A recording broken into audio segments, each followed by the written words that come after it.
Namaste and good evening to all.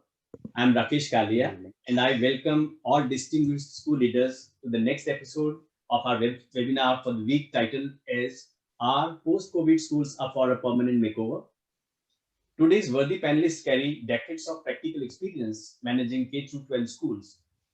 Friends, we have with us today Shri Anil Sharma, Principal, Birla Vidya Mandir, Nainital.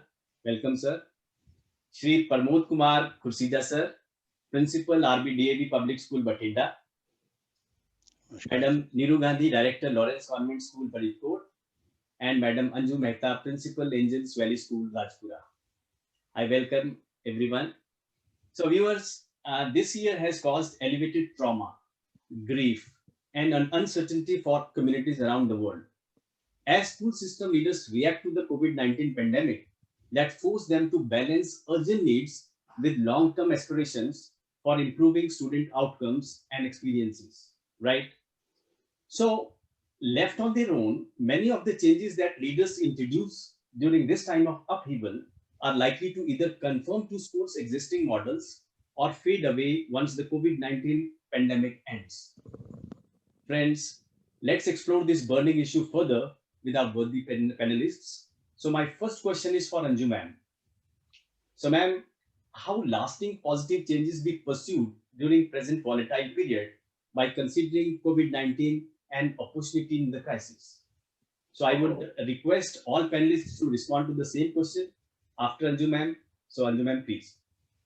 Thank you, Mr. Kalya. Good evening to everybody, all the panelists, and all the viewers who are a part of today's session. Uh, well, I do second your thoughts, Mr. Kalia, but I also believe that COVID-19 has proved to be a watershed moment for the education sector. So the education system has been, all the stakeholders are looking at it with a new perspective.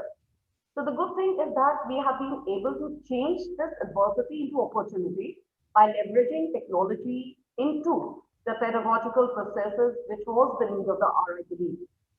And after hearing the national education policy also, which emphasizes the use of integration of technology to improve multiple aspects of education, I consider that this year is definitely going to be a learning year. And I mean, with all its ups and downs and all its sides, it has been a very good learning year. And the teachers who are the major stakeholders in this scenario have proved to be true COVID warriors. They have maximized the learning process by bringing amazing number of digital resources in their lesson plans through the use of ICTs, whether it was via mobiles or laptops or tablets or whatever. This trend, I believe, must continue post-pandemic too, and the teachers need to adopt a learner's mindset to realize the transformative impact of technology. So one must ensure that the ICT-enabled material, whether it is the PowerPoint presentations or the audibles or the interactive quizzes or like gamification of education, we are doing all of this. They are achieving the learning outcomes or not. This is very essential to realize whether we are developing our students' skill sets or not. And the schools have to review this integration of ICT, I believe, in the sense that whether it's engaging or not. And the percentage of integration can then, of course, be stepped up. It can be gradually increased, either weekly, fortnightly, or monthly. That's what we do in our school. And the teachers have also undergone innumerable training sessions to equip themselves in these volatile times. The schools have ensured that they scaffold their learning every now and then. So the positive changes have definitely been possible due to the never give up attitude of these teachers. They've shown extreme resilience, I must say. They have remarkably reinvented the education process and showed that there is no cost to the learning process. And along with that, of course, it goes without saying that the personal and professional lives have completely overlapped during this session, but then that is the reason why we call them the COVID warriors. So teachers are indeed a wonderful, part of a wonderful profession. And in this VUCA world we live in, I think they are the ones who have given a semblance of normalcy to otherwise very uncertain times. So COVID-19 has resulted in educational empowering of the teachers and experimentations to provide the best learning to the students has also been a very, very positive measure. And perceptive change has happened from the rote learning to project-based learning, and various creative methods have been used and adopted to make sure that learning is meaningful. And even though children are not coming to schools, that they make the most of whatever is being imparted to them. Integration with other subjects has also allowed a wider ambit of understanding. And I feel that the focus this year has kind of like shifted from schooling only at schools to school home collaboration for learning. So learning by doing has been reintroduced to shift the balance away from the head-heavy theoretical education, as we call it. So that if continued, I think this is going to make learning a very good habit, which is integrated in every aspect of the daily life, and not just something that we think happens in school. And I think this is something which is the need of Parsons law. Another good thing I personally feel is that there is no constraint with remote learning, and therefore there is more of geographic flexibility. And a lot of children have access to content which hitherto they had not been able to access. Technology has made us definitely more resourceful, and the good content that we can give to them is amazing, really good. Post-COVID to blended learning, that is online and on-site education is going to be the norm, I think, and it should be the norm. Another positive aspect I would say is collaborative learning, because when teachers are taking up so many seminars and webinars and there's so much of interaction happening, you do learn from your peers. You learn from your, colleagues, and strengthen your teaching inputs. So teachers have learned to have a 360-degree view about constructing a lesson to make it more meaningful. And I do hope that teachers or educators all over keep adopting or adapting to this kind of evolving academic landscape, and keep augmenting their creative capacity. So the teacher's role has definitely been redefined, and I would say that they become more of a facilitator and a guide, you know. So there are a lot of other positive things. And apart from this, of course, it goes without saying that basic hygiene has come back into our lives. Very important. Good eating habits has again been kind of like strengthened. Another very good positive, which is surprising because these are the things that we take it quite normal and natural things. But this has to be imparted to our kids. But anyway, it has brought positive dividends. And I think these are the positive measures that I feel have happened and that are going to stay on. Thank you. Great, ma'am. Wonderful insights by sir. Ma'am, you rightly said it's definitely a learning year for all of us who are concerned with the school ecosystem or other education ecosystem at large. So, Anil sir, your take on this, sir, please. Yeah. Good evening, everyone. And I feel that, because of this pandemic situation, there have been shifts in all spheres of life. Not only school, it is basically within the families, then community, and then to work. And then the big question is how do we socialize with each other? And in a way, this pandemic situation has given us a golden opportunity to have a better bonding at the family level, within the community also, because the pandemic situation has brought all of us almost at the same platform and work from home. And then if at all we have to meet physically to anybody, then what are the precautions that we have to take care of? And in a way, even when I talk about the employer and the employee relationship, it has certainly strengthened the relationship, because we all are human beings. And now the employers, they they will try and provide the better support, not only in terms of the economic support, but also in terms of the physical well-being and the mental well-being of their employees. This has given a jolt to all of us, and support for the mental health, when I say, it will be embraced. And because isolation, it leads to depression, and depression leads to reduction in efficiency of an individual.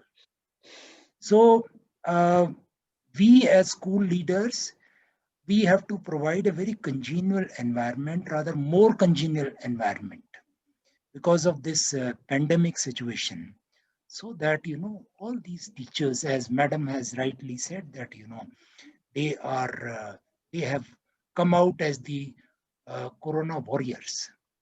Because you look at March 18th and then subsequently 24th, the entire country was under lockdown.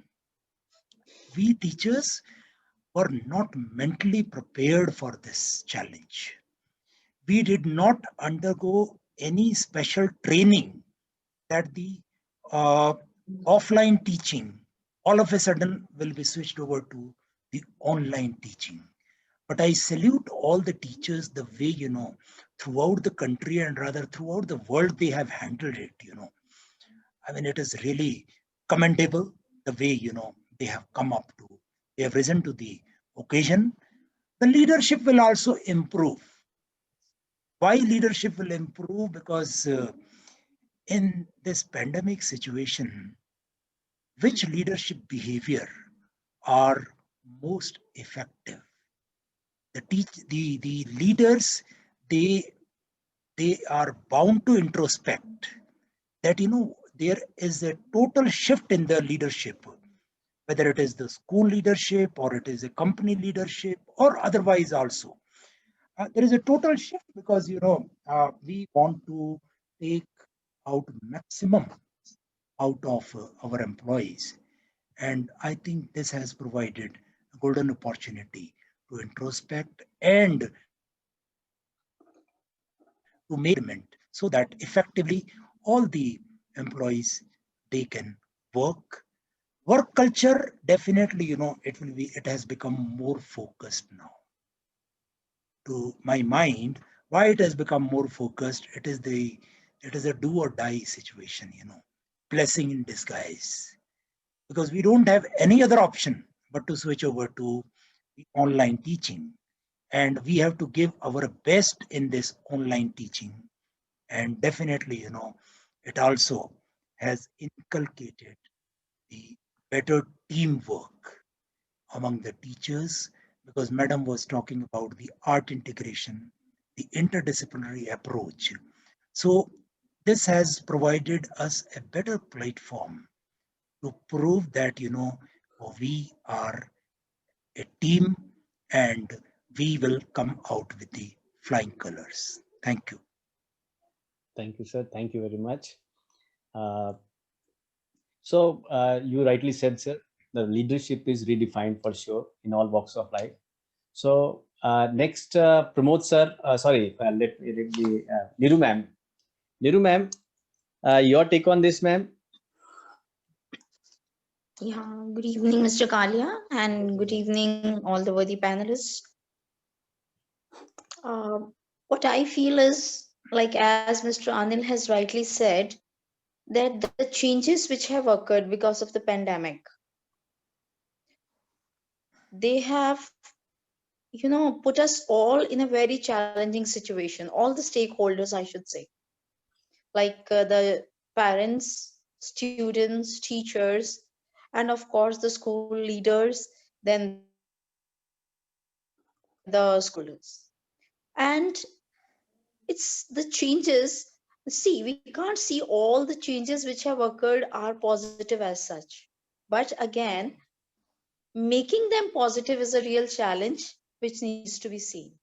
Because to begin with, if I feel that the personality changes which have occurred in majority of the people, like especially the working class, I mean, and the businessman, I mean, the changes which have occurred, they are different for different class of people. But if we talk about the school leaders and the teachers, and these MNCs and all working, they are they have led the people more into depression because people are confined to home. And similar is the situation with our students also. Children, parents, they keep complaining because we keep interacting with the parents, so that we are in connect with the children regularly who normally avoid. So what I feel, the parents normally complain that the children, they are feeling bored, they don't want to study, they feel study hours are long. Though I feel personally that in the school the study hours were more long, and when they are at home they have been reduced so that the things are effectively done.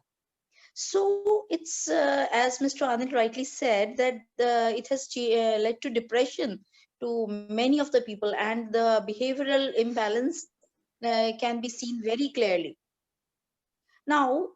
And that emotional and behavioral changes which have been occurring because of this lockdowns and all, they really became a challenge. Now, how to make it positive is again the role of the leaders here, where leaders will be needed, or they are needed, I should say. Means a teacher or a principal or a head has to be now not only the person who is just giving knowledge, who is just guiding children. He has to be, he or she has to be a counselor. It has to be more now, the interaction has to be more individualized, like which child is suffering from what sort of issue, though it was that there in class also. But when children at home, they behave differently in front of parents. So that is again a challenge for the heads. And it's the children. If we talk about the children, okay, first let me talk about the teachers. That what has become good is, as Madam Anju said, that they have all become multitaskers. I mean, we never imagined. I, in particular, if I talk about my institutions, we have a chain of institutions. See, majority, I should say, 90% of the staff was not technically that sound to handle all this situation.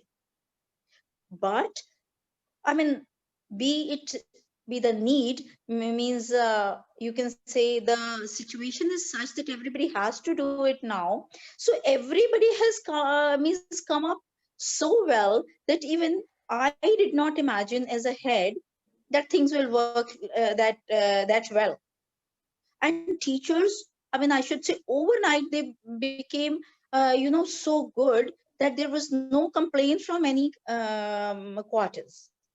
So that was really very good that it this pandemic, you can say, as he said, blessing in disguise. All the teachers, they have become technically sound. And then of course with them, it's not only them, there are other family members, the children who are students, and all the students, and with the see society as a whole. This technology has all of a sudden crept into every home, every life, which is really good, because otherwise people used to think it is not required. It's only engineers who need this, it's only a particular class of people who need this. So now it is for everybody. This is one thing I feel, something positive which has come up, and it will last. It will last, and it has to last, because now school, regular school or no school, things will continue. Even if a child starts coming to school, now he is equipped, teachers are equipped. So this is something which is really good. And I think, like, things which we used to feel like, uh, say holidays are there, how to teach Now the holidays are impacting the study hours, they are impacting the study schedules. All those problems all of a sudden have vanished, because now with all this we can work during holidays, we can work during, I mean, we are in regular connect with our children. So this is one thing I feel.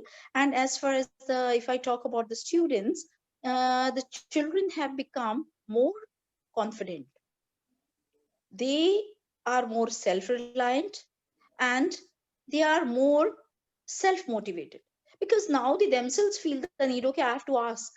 If I don't ask, nobody's gonna come to me and ask me, okay, you stand up and you have not done, you know. So they are self-motivated. I've personally, I mean, seen that if you give an assignment to students during these days, past a few months, the children, they themselves come up very well. So that means that behavioral change has come up in the students, which is really a very, very good thing, which was normally the teachers were finding it very, very difficult to do. Imbibing self-reliance in a student is very difficult. It is the situation which makes you like that. Once you are in a situation, you automatically come out of it as a winner. And I think students, to much extent, they are winners. Correct. Then again, they are again multitaskers. They have started doing everything. I mean, all the schools, the CBSC has been giving a number of activities to be done by the children at home, and children have been doing it very well. They are dancing, uploading videos. They all of a sudden have learned how to upload the videos. All of a sudden, they've learned everything. Though maybe they were, majority of them did not know, because all of them didn't have smartphones. All means, I should say, class of society, means we deal with a class basically which is very well off, but not all. But now all type of students, they may belong to any economic class, they are all equipped. So I think these are the things which are going to last with us. Correct. Very correctly said, ma'am. So for sure, COVID is an year of acceleration. It is an acceleration. It has accelerated everything. And Yes. you rightly said, ma'am, COVID has at least sharpened our multitasking capabilities. So on that note, so next is Pramod sir, please, your take on, sir. Thank you, all my friends, other panelists. Welcome. I got this chance at the end for this question. So I was listening everyone, and I thought, okay, what is remaining, which I should discuss now? Everything, most of the things have been discussed by my friends. But yes, there are certain things which I have uh, experienced, and those can also be discussed. We know that these are the very challenging and stressful times, and no one was prepared for it. But we know that every problem brings certain opportunities. Yeah. And yes, we were in a problem when this pandemic started. We were not able to understand how to deal with it.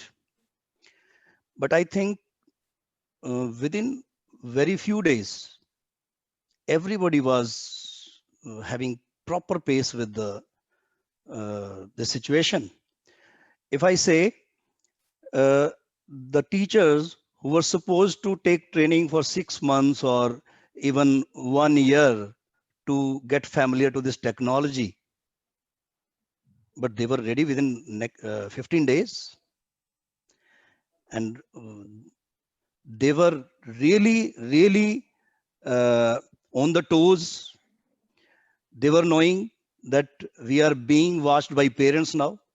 When they were dealing in the class, then they were dealing with the children and so many activities they were performing in the class. But when they are dealing through online, means they were being observed by parents also. So this was one thing which I have specially observed. Uh, Teacher training programs were being taken by every organization used to train their teacher. In my organization, I belong to DAV organization, and in my organization, uh, excellence, uh, DAV Center for Academic Excellence has been established, and teachers were being sent to Delhi for their training, and master trainers were prepared. Then master trainers traveled a lot to different schools to impart training. And now what we are seeing. Sir, your mic went off. Your mic. Sorry. Great, please. From last 7-8 months, every bit of training is being given online. And the master trainers of Tamil Nadu, master trainers of Kerala, they were giving training to the Punjab, North India, and North Indians were imparting training to different uh, schools of South India. So in this way, teachers were trained. I think the training has been taken within 15 days only, and they were very much ready to teach the students. One thing which I could see, all the parents who were not taking care of their wards properly. I'm talking about all the parents, but which I could observe, the parents made their coordination with the students, they paid their attention, they were helping the students by giving their own smartphones. If I say, they gave their own smartphones, they pay their attention properly towards the students. And of course, behavior, my friends were talking about the behavioral changes. They were feeling very awkward in the beginning, but when the time passed away, the behavioral changes, they were able to understand their words. These many things uh, I could. Again, your mic is switched off. Your mic. Happening on its own. I have kept the cursor away, but even then. And some background noise from someone is coming. If you could switch off your mics, rest of the panelists, please. Some background noise from someone is coming. I don't know. Yes, sir. Please continue. Someone else? No. Yes. Now it's okay. Please. Okay. So one thing also I want to mention, that is increased cooperation of teachers and parents. Correct. Earlier it was not seen, but now teachers and parents, they are making coordination, and they have come in contact, and rather they have also learned a lot about technology. They become familiar, as ma'am was saying. This offline mode only, now using online mode, they are able to upload their videos. Even when we give them certain assignments, they attempt it and they upload through the visual mode. They upload on the platform which has been provided by the school. So they also got trained, rather become more sharp. And moreover, more out of it, which I could see, this skill, if I say, how long will it go? To me, this has opened, this pandemic has opened the pathway for online teaching. Especially the government was trying to bring this online teaching a part in the education, but in higher education, the MOOCs was adopted, and the online courses were taken by the people in a way that online means there is no proper study. But now the things have changed. Of course, the leadership quality, as my friend Anil was saying, okay, patience level of the leader has been checked. A new patience level has been developed. Financial crisis, how to meet those financial crises, and the affection of the employer employee, yes, that has increased because the crisis is there. To meet that crisis, everybody has come up to one's expectation, and they tried that we should go with the less funds. Even we are facing problem with the fee. Parents are not depositing. There are so many issues are going on, but even then the teachers are dealing with the patients. And I think that the leadership has strengthened, the teamwork has increased. In this way, this can definitely be, this pandemic, we are using it as an opportunity. Thank you. Thank you, sir. Thank you. You rightly said, sir. This is COVID-19 is certainly a year of collaborations. So whether it is, as you mentioned, whether it is parents and teachers, this collaboration was always, needed in a school ecosystem. So if it has strengthened in these times of crisis, it is certainly a boon. So marching ahead, friends, every school leader is hustling, to put in place the best technological and pedagogical innovations during COVID-19. So my next question to Anju ma'am, how could we ensure that innovations implemented in schools during these COVID-19 pandemic times would last into the post-COVID times as well? Okay. Please tell me. Yeah. So as I reiterated earlier, I personally feel that the move from here is going to be forward only. Innovation and creativity are definitely going to be the buzzword henceforth. And as we talk about the 21st century skills, we all know that creativity and critical thinking, collaboration, and communication are must. Now that happens only when we start thinking in a way that's different from what we've been thinking till now. So thankfully, I'm very, very pleased with the NEP, though it sounds like more of a promissory note as of now. But hopefully things are going to be better than before for the kids who are going to be there by 2030. And when we talk about innovation, I will once again also stress on this fact that the teacher's role is paramount.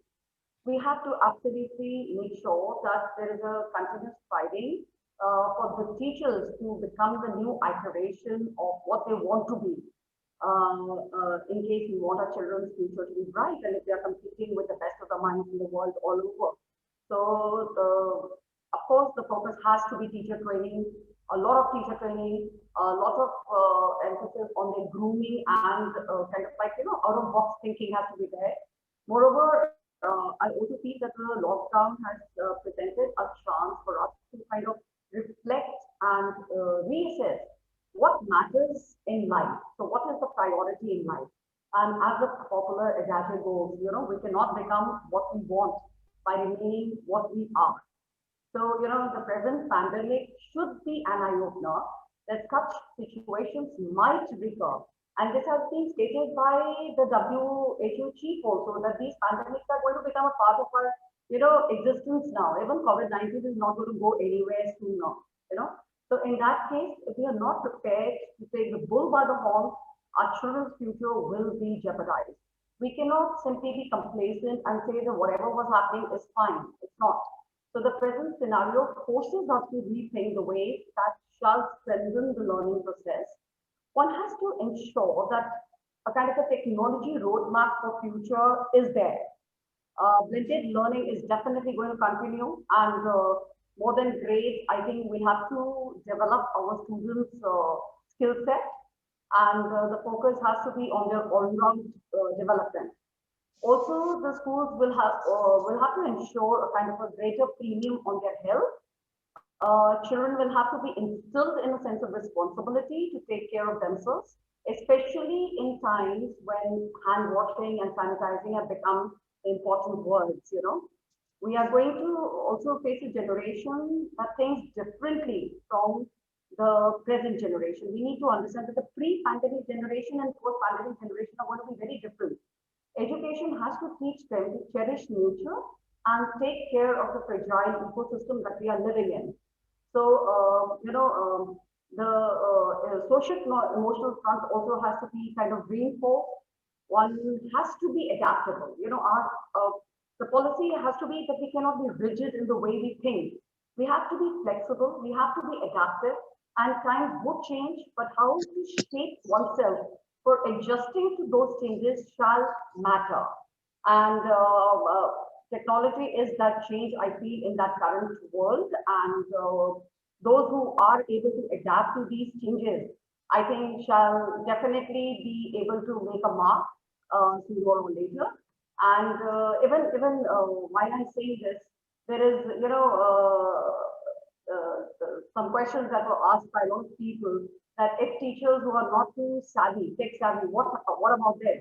So we need to understand that, we cannot be very, very complacent and say, oh, we can't do it because of our age or because of the scenario, because of the whatever things are there. You know, if you have the mindset, and if you really wish to learn something, I think there are a lot of opportunities that come your way, which can future-proof your career, you know.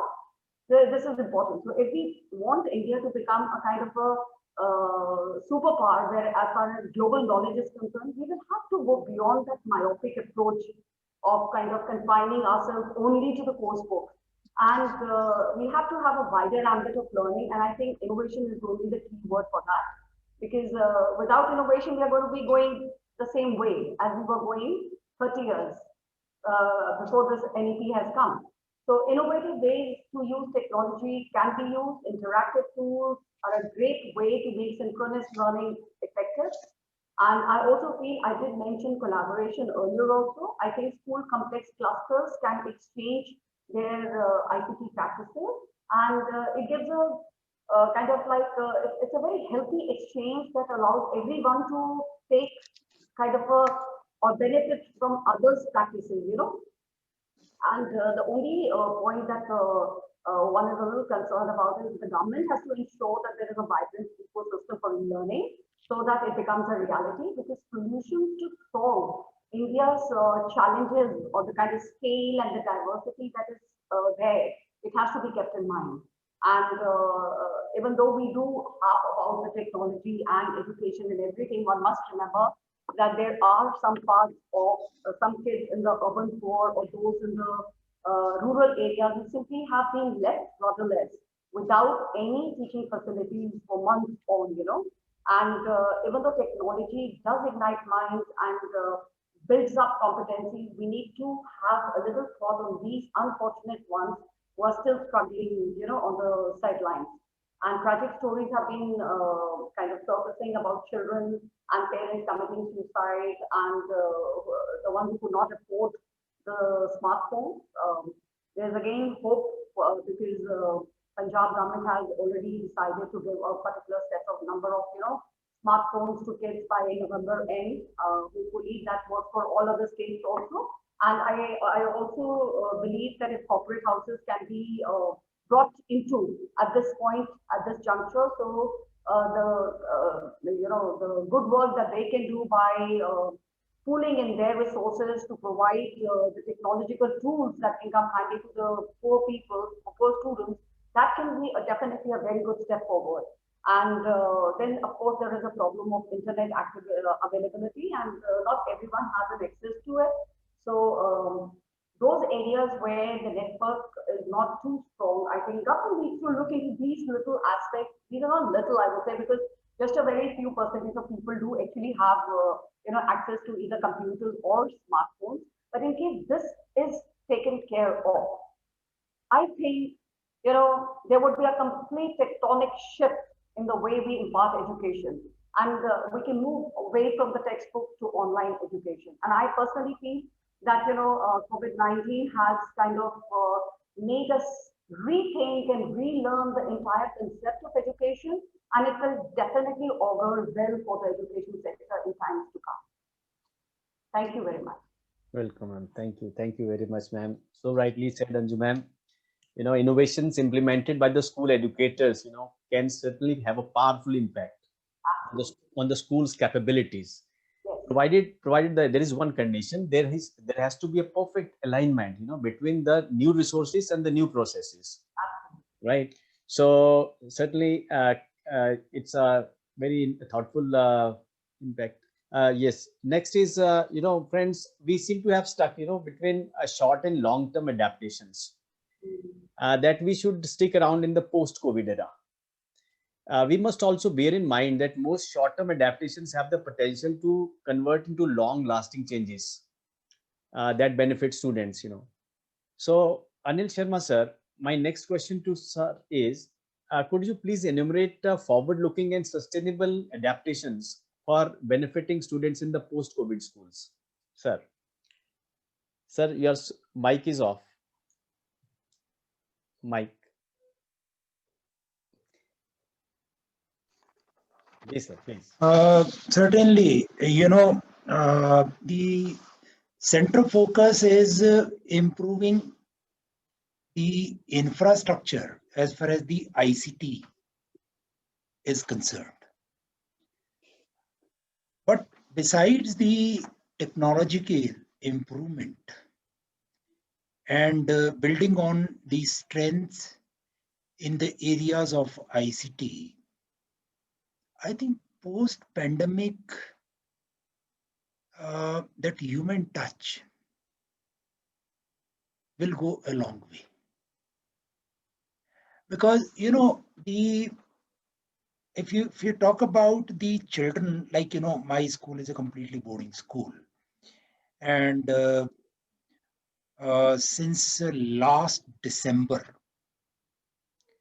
the children, they have been sitting at home, they are learning online. And when I talk to the children,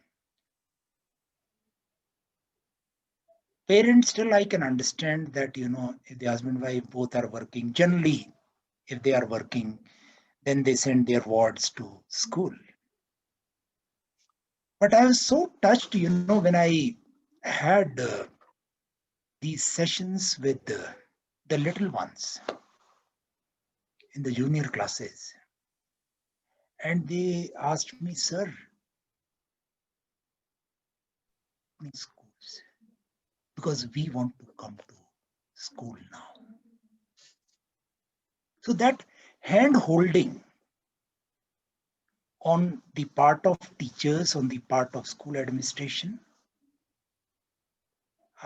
I think it is more important to me. Empathy, because the children, they are undergoing a lot of pressures and a lot of uncalled pressures. Because when I say uncalled pressures, what I mean, these children, those who spend 9 months in boarding schools, 24/7, they are under the care of the school staff, the housemaster and the house mothers. For them, it is altogether different world. And even the parents, they are not used to keep these children for such a long time with them, because they also have their professional obligations. Earlier, they were working from home. Now the offices are open. Most of the things have opened. So I think that human touch will go a long way. Hybrid model of the teaching learning, of course, we have to adopt and adapt to the new system, because we really don't know that when this pandemic is going to be over. Even the government is not clear, even WHO is not very, very clear about it. If you look at, past 100 years, there were viruses which came and affected, countless lives, but vaccine was not made. And if it was made, it was not available to many people. So we really don't know. New normals are going to be there.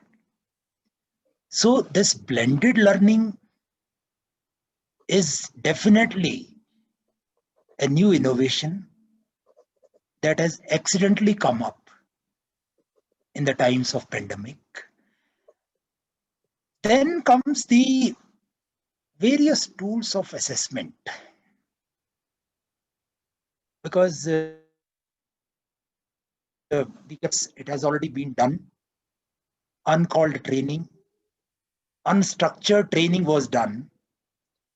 But then comes when the teacher has delivered the content, teaching has taken place, how much learning has taken place, that is very, very important. And assessment, as we know, that is a very, very important component of the school education or any education system. We have to have different tools for the assessment. And when these tools for assessment we are talking about, now of late in NEP and CBSE and ICSE is talking about outcome-based teaching learning. So that also has to be taken care. And when outcomes are assessed, then those outcomes, how do we use those outcomes in the diagnostic model of teaching? Because it is directly correlated to the gaps, the learning gaps which are there. Teaching is one aspect, learning is another aspect. Child is able to retain when it comes to the assessment, when it comes to preparation of the final report card of the child. Because the government started with, very noble idea of CCE.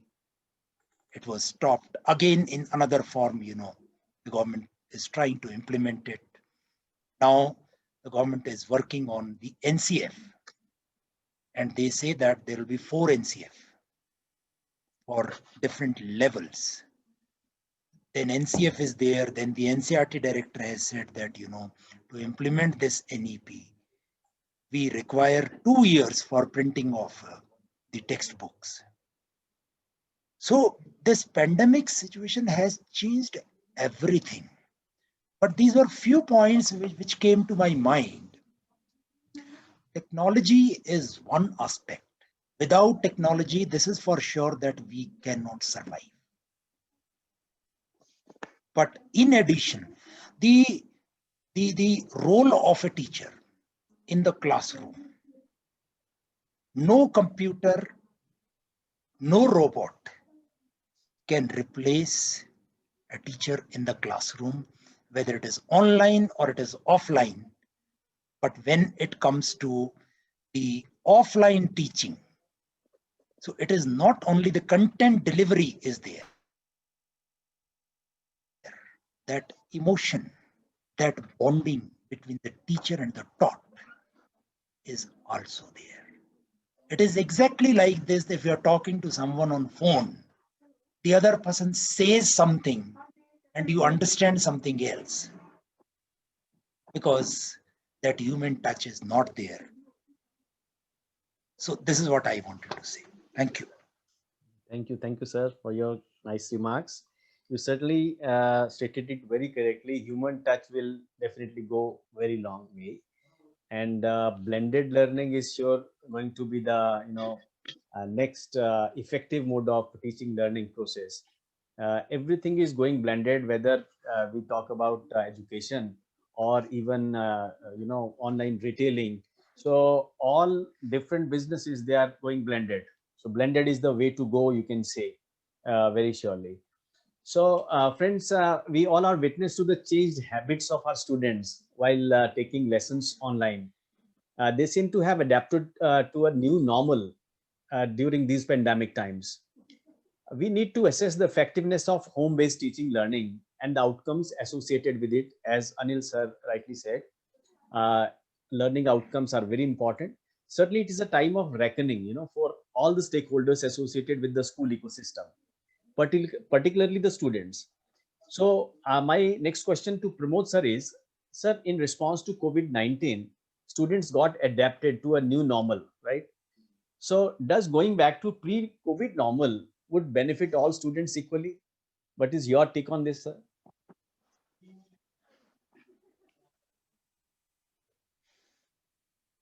Alia ji, uh, the truth cannot be denied that the pandemic has created a very clear divide between rich and poor. What I think,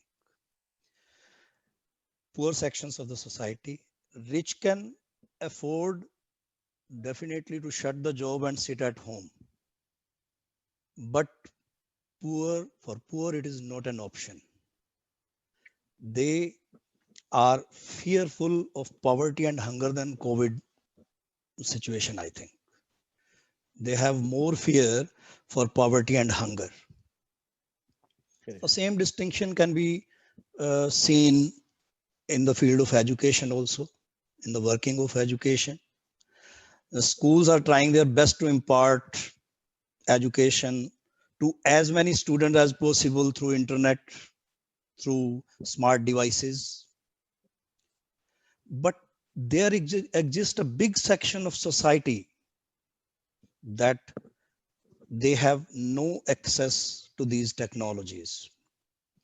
And this is resulting in their distance from education. I think it is on record that 1/3 of the are dropped out of the school during this pandemic. It is on record.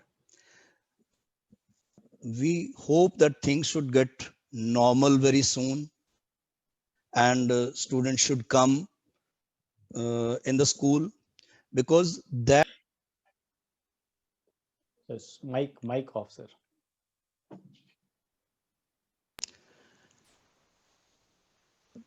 Yes, please. that poor section which has no access to these devices, to this internet, they are not getting education properly, and even schools are failed to reach up to them. I am sitting in a big city. Bathinda is not a small town. It's a good city. If I check the students who are attending this is in my school, still there are 300 students out of around 4,000 students I'm having. There are 300 students who are part of my school, but still they are not connected to me. I'm trying to send material to them. Even in my school, they don't have access. Their parents cannot provide them the smartphone. So, to me, I think if everybody will be benefited in the same way, so it can happen only if the situation get normal, and as soon as the student can come to the class, students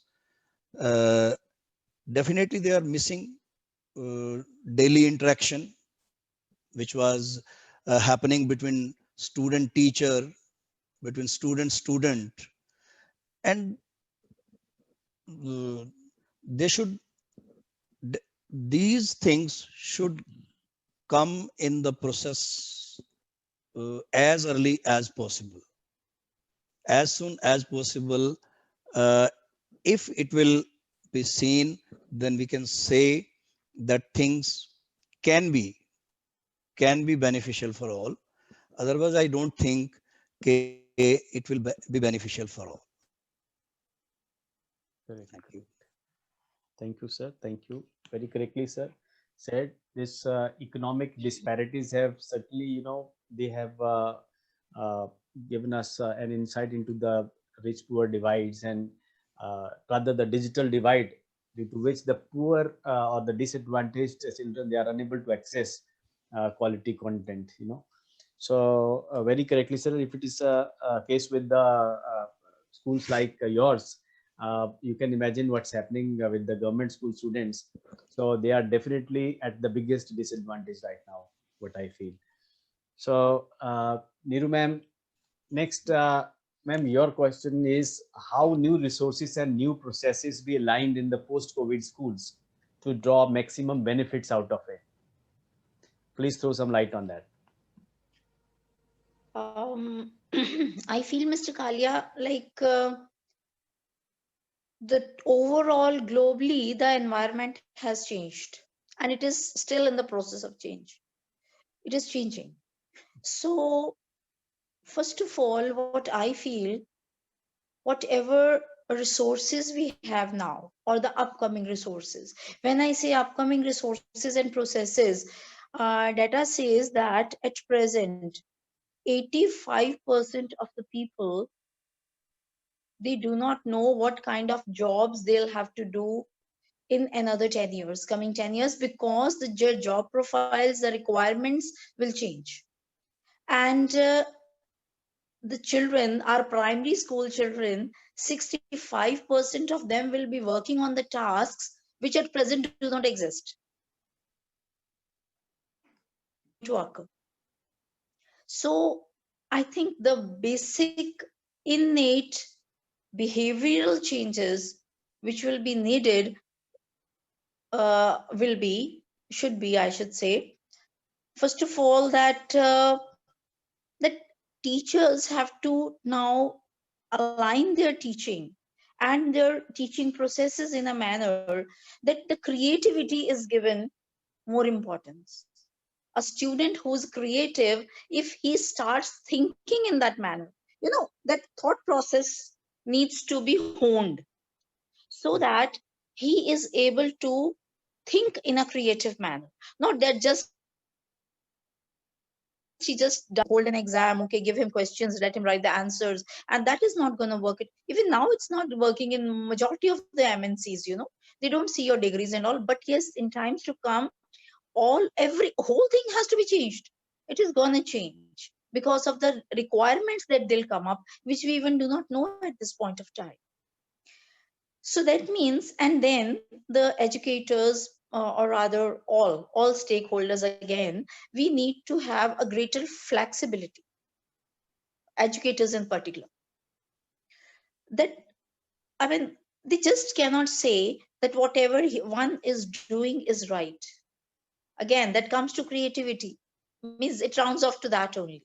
Like, if I'm flexible, only then I'm receptive. If I am receptive, then only I can appreciate some creative thing in somebody. Otherwise, I'll not be able to do that. Correct. Then again, in addition to that, as I think Madam Anju said, talked about collaboration. Children have to be taught that, how to collaborate with each other, how to get things from other people. Like just now, my worthy colleague was talking about getting training from various states. DAV organization is arranging that. So there is also sort of collaboration. Earlier, if you talk before pre-COVID session, people were not even at all receptive to or interested to collaborative. So things are fast changing, but this thing has to be again brought into our curriculum needs to be designed in a manner that collaboration is promoted. This is one thing which will be able to align the new processes and new resources which are coming up and which may come up also. Existing resources we have, but then change is bound to occur. Then about the communication, which is very important, the most important thing. communication skills, communication with people means, I should say, our students, what I have observed personally is they are all good, very good, 100% toppers, children getting 100% marks, merit certificates, everything. But when it comes to communication, they are hardly able to communicate. The best possible children, the toppers in the institutes, they fail in interviews. So that interaction and communication, both the things are very, very, very important. And we as educators have a very strong role in improving. Without this, means all our education system has been aligned, has to be aligned in a manner that communication improves. And once communication improves, many things improve automatically.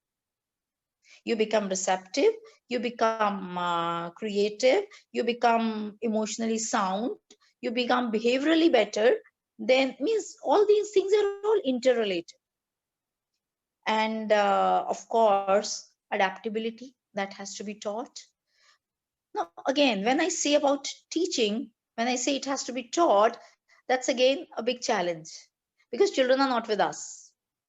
You can, these things, these are certain qualities like resilience, adaptability. These are certain qualities which have to be, I mean, shown as a model. You can't tell somebody to be adaptable.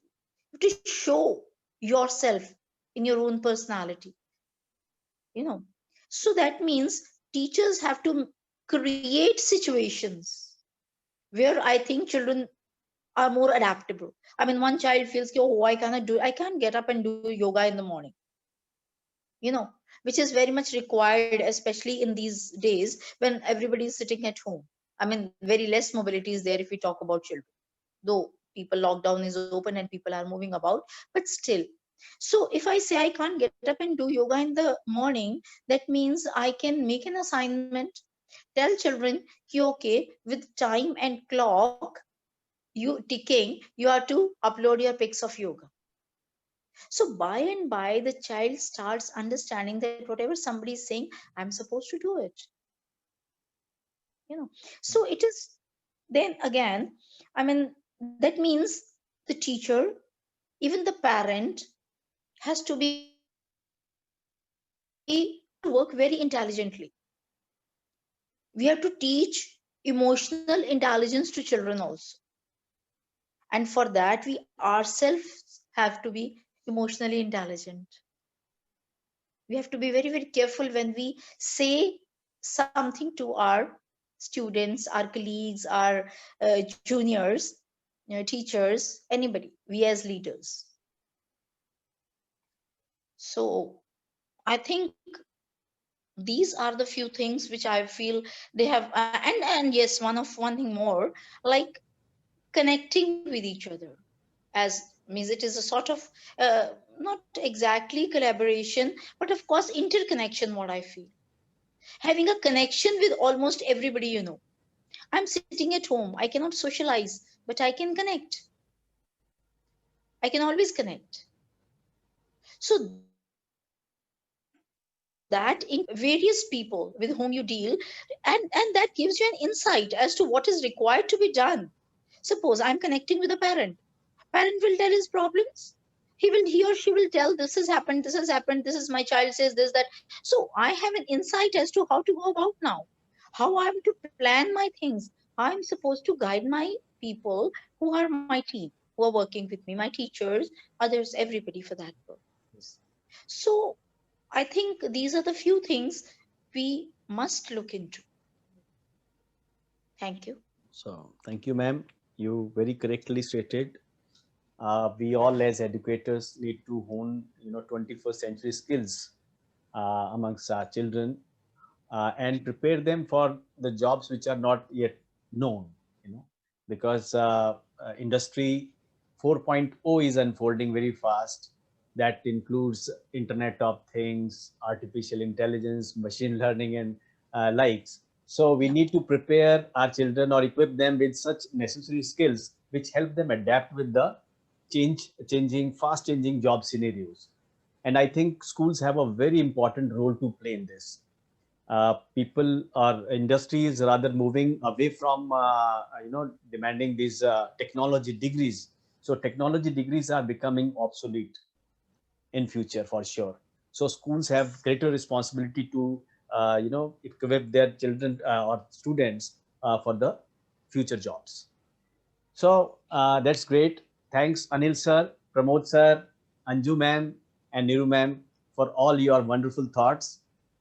Friends, when schools fully reopen after the pandemic ends, there'll be a reckoning again. New processes will have to prove that they are more than emergency stopgap solutions to have any hope of sticking around. If educators want to keep some promising coronavirus induced processes, they should ensure that new processes have a sufficient runway to improve, right? So the new processes must show that they are better at delivering on a school's value propositions. So today's webinar is certainly leaving us enriched with many important insights for bringing in transformative changes in the post-COVID schools. On that note, I again thank all the respected panelists on sparing their precious time. Thank you very much. Thank you and good evening to all. Thank Thank you. you, Mr. Somali. Thank you, Thank Rakesh. you, Thank you everyone. very much. Thank you. Thank you. Thank you, everyone. Thank you. And bye-bye. Bye-bye. Bye. Bye. Bye. Thank